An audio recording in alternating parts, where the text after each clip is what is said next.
Hello, first vlog for a little while here, and the theme is one which, even in the increased conversation about mental health, I think gets overlooked, and it's at the end of the mental health continuum that looks at the problems that we can have.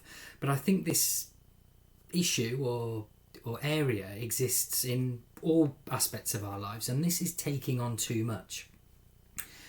The sometimes rush to commit ourselves to doing lots of different things, and sometimes, and this know from my experience, I'm pause and don't quite know why I've done that.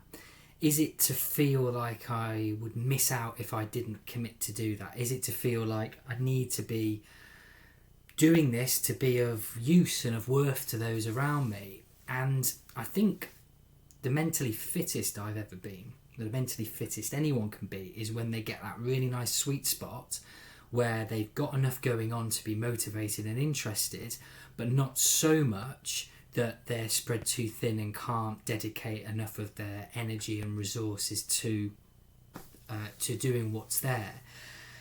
And I think about problems that I've had mentally, they've all been linked to just doing too much. And if you think about cricket as an example, those of us who are involved in, or have been involved in my case in the past, in running cricket clubs, we all know, ongoing across the whole country, across the world, that there's not enough volunteers to run cricket clubs.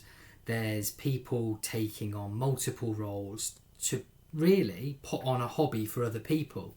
And those who've not given up their time to be on a committee, take on a role, don't seem to understand that that's what happens, and may well look at those who are overcommitted and wonder why they're getting so agitated and angry and kicking off. And I know that for me, the behaviour that I exhibited when I was cricket chairman at my club, I look at some of the things that I write and remember interactions that I had and just think, whoa, that's not me, or certainly not what I'd like to be.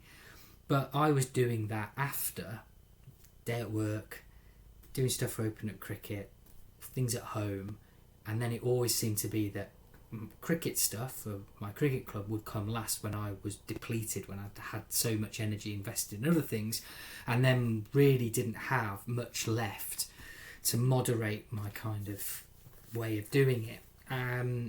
So I'm a slow learner though, and I took on the same role again 2 times after originally stepping down from it, and also other things, partly because it can be good fun. It's a great part of being in a community, that thing that I think is the most important thing about team sport, being in a community, connecting with others.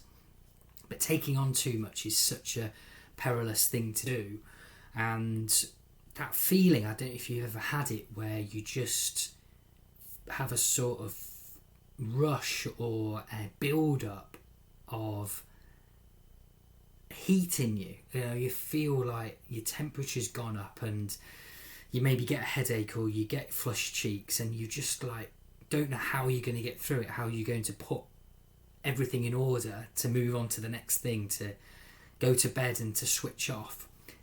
So I think those things to be clear about with ourselves and create our boundaries. Some people are brilliant at it, and I look on with envy at those who clearly designate what they will and won't do, and still get involved. So I think that's again the balance, being involved but not finding yourself being dragged into too much. And cricket, for all the benefits that it gives us, is something in voluntary aspects which can be problematic for those of us who, without someone to restrain us, might just overcommit and do too much.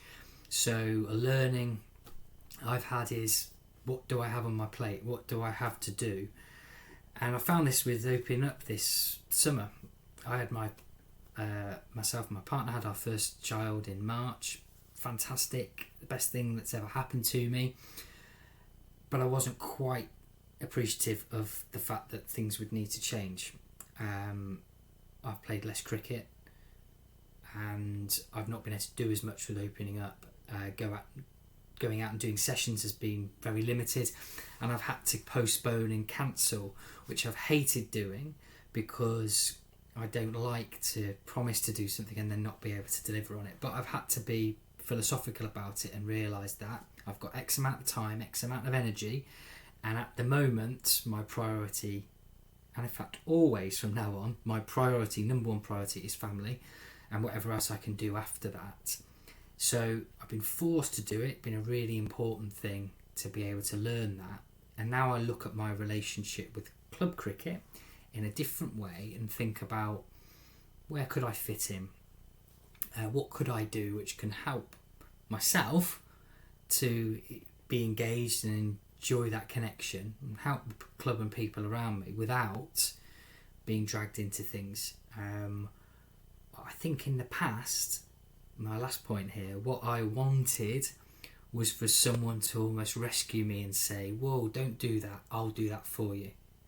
But what we come to realise is everyone's got their own lives, and to take that time out and fish you out and say, whoa, you're doing too much, is not realistic, because that's going to mean that perhaps that person has to take that on when they've got too much on. So yeah, lifelong process of understanding oneself better to know when things are getting that little bit too much. Anyway, just some thoughts for you there. Hoping going forward, in terms of spreading the load and not being able to do as much myself, to have some proper quality videos, not me sat in this box room with all the paraphernalia around me, so that people can enjoy these a bit more. Cheers.